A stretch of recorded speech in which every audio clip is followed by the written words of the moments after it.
One minute I was the queen, high and mighty. The next I was thrown to the beggars like a toy, all because on the day of my coronation, he cheated on the king. He got so pissed off he sentenced me to death right there. But he went through the law books and realized there was no rule that allowed him to execute a queen. So he had no choice but to give me to those beggars instead. I was completely broken. I would have rather lost my head than become their plaything. But they didn't care, they just picked me up and carried me off. Just as they dragged me back to their place and were about to have their way with me, a bunch of soldiers burst in and pulled me out. They were working for Rossi, the man I loved. He knew the king would find out sooner or later, so we took off running right away. But the king caught wind of it fast and sent his troops after us. We hadn't even been gone that long when one of our horses just vanished out of nowhere, and our water bag got punctured by an arrow. No water, not enough horses crossing the desert was pretty much impossible. On top of that, Rossi was still recovering from a whipping the king had given him. He was in bad shape. Soon he collapsed from exhaustion.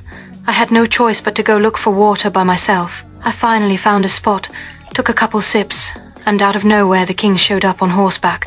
Turns out he actually had feelings for me. He said if I came back with him right then, I'd still be queen, just like before. But I said no, I want to stay with the man I loved. He didn't force me to go back though. Instead, he tossed me a bag of gold and some water, and said he wanted me to come back on my own. Then he turned and rode off. I kept going, carrying Rossi, who was barely conscious.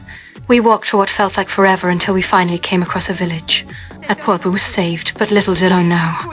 Our nightmare was just beginning. As soon as we walked in, les payons voidiers are the prix.